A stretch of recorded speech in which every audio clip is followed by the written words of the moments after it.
Welcome to MixCoach Insider episode 10. We're up there. A landmark for sure. The decade. Yep. So anyway, well this week we've got a tip, and the tip, we're going to come back around to it at the end, but the tip is actually related to a forum topic that we noticed earlier today, and we just grabbed it out because we were like, man, let's answer this. Let's get this on the Insider because it's something that kind of relates to all of us. Yep. But anyway, so the announcements. This month's session is up. We put that up, and it's really different. It's a different type of session. It's not not a country thing. Right. Tell us a little bit about kind of what that is. It's a rock session. This is a band that was from my church, or that is from my church, and it's literally one of those bands that we literally cut in. I just used literally twice in a row. You did. It's literally crazy. No, it's a group that we cut, and we cut it in a basement with, I think the vocal is an SM58.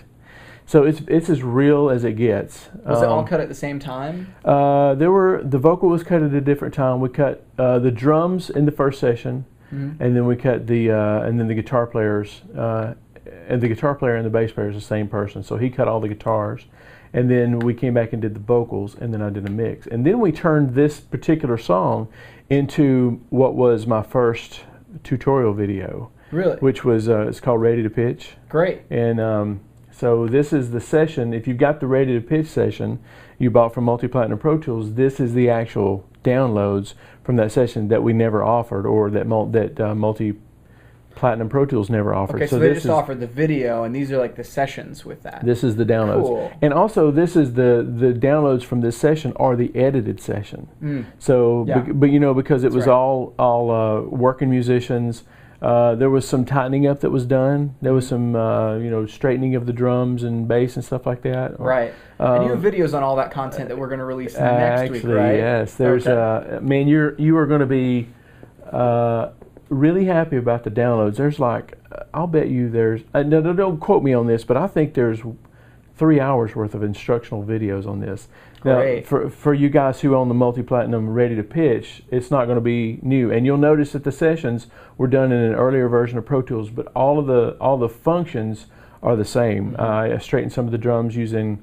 I think I actually cut all the drums and straightened them up, but you'll see how the videos will be how we got to where you are right now, and Right. then you get the benefit of mixing the edited sessions. Right. So, and it's full of guitars, so I know a lot of people are happy about that. Oh yeah, absolutely. And the thing that I noticed, somebody asked about, how this is missing. The only thing missing from this session was a notes on how it was recorded and how it was made, how we got here. And so the video next week will kind of serve to that purpose. It'll tell us everything that has been done to it thus far, so you kind of know where it began and how we got to where we are. Right. And so let's see. I think that's pretty much all the announcements. Let me add one thing to that. Okay.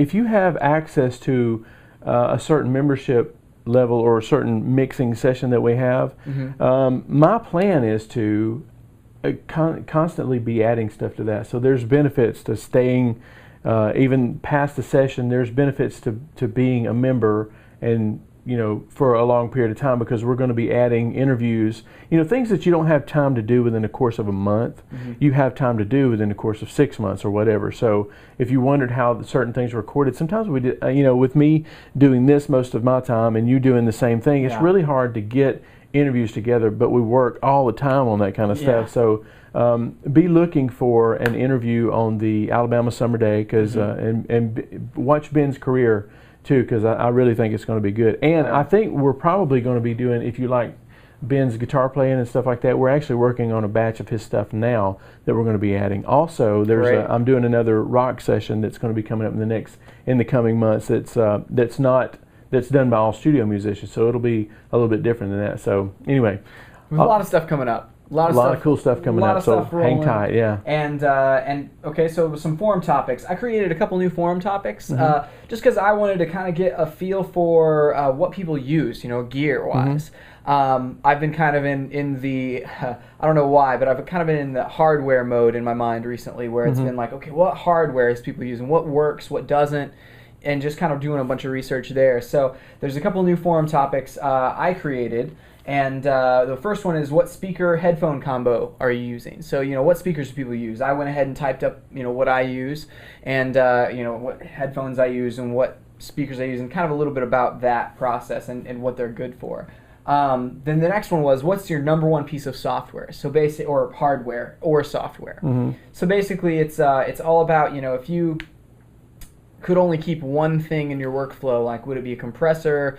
Would it be a specific compressor? Would it be an EQ? What exactly would that be? So those are a couple of forum topics there that I just want to get people's insight on. I want to get people to, let me know, and I want to bounce ideas off of you, that sort of thing. So we've got a couple new members this month as well. We've got 4 new members. Yay. So you want to roll through some names here, or do you want me to? I'll roll through them. Okay. Martin Christensen, welcome, and thank you for joining up. John Corelli, thank you for joining up, John.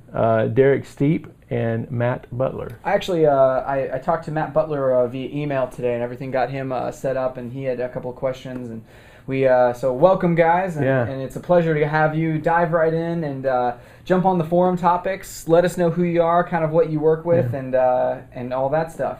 And if you got any questions, be sure you email us. Don't try to figure things out if things aren't working the way you think they should. Be sure and email us, because we're always improving this site. So give us a shout.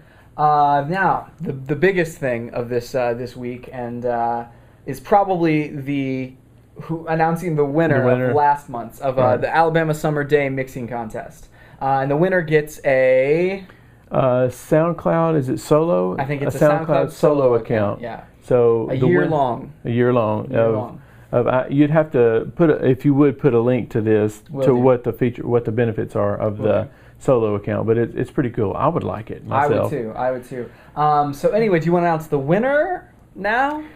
Man, I did something different this time, where I actually live, real time, went through all the mixes and listened from front to back, and the response has been really good. Yeah. So I don't know that I can do that every month, but I did enjoy doing that, and I really enjoyed knowing that you guys enjoyed it. So, man, and I've spent the last 3 days or something like that listening through all the mixes and kind of getting my thoughts together on them all. Yeah, and we're on the same page as far as there were some. I mean, let me say this. This is a side note, and I know we probably don't have time to go in this, but I have noticed from our very first session, which was the Randy and Sherry Miller session, mixes were they were good, but they were all over the board. You had some really good mixes, and then you had some better mixes, and then you had the winners and stuff like that. But it was all over the board, really. And I've noticed every month that every mixing contest, it gets a little bit harder to figure out who the winner is, because they're all so much better than they were.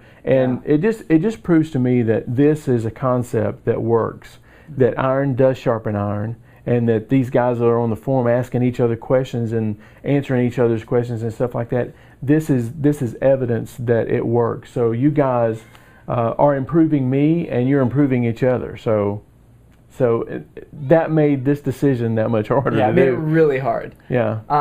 And so anyway, let's just go ahead and announce the winner, and then we'll give everybody honorary missions. I'll tell you what, let's do this. Let's. There were several to choose from. Yes. And you and I just like half an hour ago went. We were scratching our head up to the last minute. We were. Because there were a few mentions that on the mixes that there were improvements. And of course, if you haven't seen the video, watch the video. But the ones that get an honorable mention, Joe Piccioni, great job. Especially this was his first month, his first mix with us. Yeah. Okay, great. I believe so. Yeah. Right, Joe? It was good. I notated that one right away. Ewout Vanderie, your mix was really good. You had a couple different iterations too. You went through a couple, like a revision or two. You could tell he worked really hard on the mix. Absolutely. Really good stuff. Norman Jankowski, sorry, Norman. Your mix was really good. Mark O'Donohue, I think this was his first month too. Okay. It was an honorable mention, but I have to say, and I'm really glad to say this, because this person has been here from the very beginning, and he's one of those guys that you can tell every mix. You can tell he's digging in. Yeah. And he's even bounced back and forth in between, just trying out different combinations of stuff. But Andrew Lawrence, man, your mix was really good. The low end. There were things about every mix that of course we could pick out because we're all mixers. But right. except for the panning, you know, that we mentioned in the video, that was, it seemed all the stuff that could be panned was all in the middle. I mean, that could have been changed, but it's an argument that mono mixing still is kind of it works because your mix still, even though it was mono, the balance was really good on it. The low end was, you know, I think on the video I even bounced it back and forth between the Brad Paisley thing, you know, that I mentioned at one time. It was for sure tight. It was tight low ends, tight all across the board, and so congratulations, you are the winner, and you got the SoundCloud solo account. Way to go, Andrew! Congratulations, everybody. Mention my cat is going crazy over there. Let her out. So everybody pat Andrew on the back because he did a great job. Just hung in there like a. He hung in there like a champ. So absolutely. And then all these other guys, Joe. And then everybody who submitted, thank you guys so much. It was awesome. It was great to hear your mixes. We'll be looking forward to hearing everybody again and hearing you on this mix. So, right. So Bart Delacourt, thank you. Tassie Sandor, Yuri Siminoff, Joe Steen Anderson, Ian Stewart, David Alex, Daniel Abadi. There you go. And, which, by the way, Daniel sent me a painting that is just beautiful, and I'm going to hang it in the studio. Thank you again, Daniel, for the painting. We'll have to you haven't seen it? I'll show it to you. You'll have to show it to us right after this video. Yeah. Anyway, let me see. Where were we? Tony Gillett. Gotcha. Anders Bothan, Steve Borden, Jeremy Griffin, and Catherine Bamba. Martin Christensen. Logan Brown, Ron Rankin, Ian Stewart, and Richard Nolan. You mentioned Ian Stewart twice. Did I really mention Ian Stewart twice? Did he do two mixes? No, I think Ian did two mixes, actually. I'm not sure, so. But hey, thank you all you guys that are submitting mixes. To me, it says something about you really digging in and wanting to be a mixer, and the more mixes you turn in, the better you are. It's just kind of the way it goes. Yeah. There's a few people that didn't turn in mixes, though. That's we're not going to mention them, though. I was surprised there were some people. There's some people I was looking forward to their mixes. I know. And I was like, oh man, they didn't turn it in. Yeah. Anyway, so the tip this month, right. or this week, I should say, this insider. Richard Nolan posted on the forums. He said, he had. I work in the studio, but I'm finding a struggle to address issues with clients. I've just worked with an engineer as a Pro Tools operator today, and I realized I'm getting to the point where I actually want to input information. As I'm not the producer, I don't worry about it. However, I'm thinking that my only way forward is to take a band who wants shaping and run with them. Have you found yourselves in situations where you believe you can do a better job, and how do you go about it? That's a good question, and that's an issue that we all run into. No matter where you are, how long you've been doing it, you always run into situations where you wonder who if the person you're working for has ever even done this before because of some of the choices that they're making. But you really have to bide your time, and you don't want to be that guy that goes in and puts their 2 cents worth in when no one asks for it, because it's the quickest way to not be asked back again, I think you're on the right track. Absolutely. It sounds like you kind of did the right thing with, not worrying about it, not saying anything. And what you have to do, the bottom line is that you have to put yourself in a position of being trustworthy. And we covered this on some podcasts or some videos, and maybe you could put a link to those. Okay. About building trust as an engineer. And one of the ways not to build trust is to put your 2 cents worth in when no one asks for it.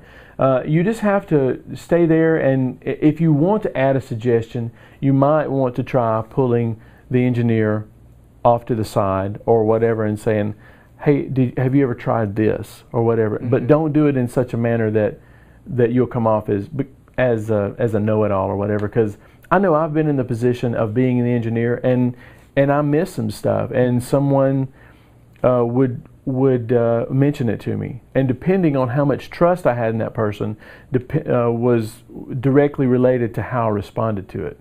Because you tend to, especially guys, we tend to be resistant to suggestions. Even when we get lost when we're driving down the road and our wife mentions it, we tend to be resistant to it. But the more we trust the person who's giving the information, and the more they have earned our trust, the more we're open to listen to it. And also what you factor in too is that is this person trying to do a gotcha? Like, I'm going to not hold this against you because you didn't know that they were singing into the wrong side of the microphone. I mean, I've actually done that before, and it's like you want to, as a human, you want to kind of tell everybody that you figured out that somebody was singing to the wrong end of the mic. When what you don't want to do is call out anybody on that sort of stuff, because that is so. No matter how smart you are and how good you are at engineering, and whether you can identify the front side of a mic or not, if nobody likes you, nobody's going to want to work with you. That's the bottom line. So you should always defer to, not calling somebody on the carpet on that sort of stuff, and do it as subtly as you can. But I think you're on the right track as far as getting a band and developing that band, because it'll definitely put you in the driver's seat. And then you can hire people and you can see how the dynamic is between the driver and the co-pilot, or the pilot and the co-pilot sort of thing. But anyway, I know that's a long answer, probably longer than we needed to go into, but I hope that helps, Richard. I know that I have, come across situations like that too. It'll definitely help everybody out there too, because everybody kind of runs into those situations where it's like, well, what do I do in this scenario? It's it's always out there. Yeah, so. I would say if you have a question, unless somebody's going to get killed, I wouldn't mention it really. I would just try. I would try. One other thing that might work is after the session, if there's something obvious that's going on, you might want to subtly call it out, or in between takes when you're on a break or something, mention it. And the best thing you can do, especially if you're working for another engineer, is you've got to set them up to look like they come up with the idea. Mm-hmm. Because when you do that, they're going to want you on their team all the time. Now, if it's somebody's team you want to be on, then you've set yourself up to win in every way. You haven't called him out. You look better to him. He's going to be handing you more stuff because you are now more trustworthy. Yeah. I know. Even a longer answer. Yeah, exactly. Well, thanks, guys, and congratulations again to Andrew Lawrence, who won the mixing contest and the year's worth of the SoundCloud solo account. Mm-hmm. So yeah, congratulations to you, and we'll see you next time here, and we'll talk to you next week. Yeah, Andrew, just email us and we'll give you all the details. Okay. Absolutely. See you next time. Bye, guys.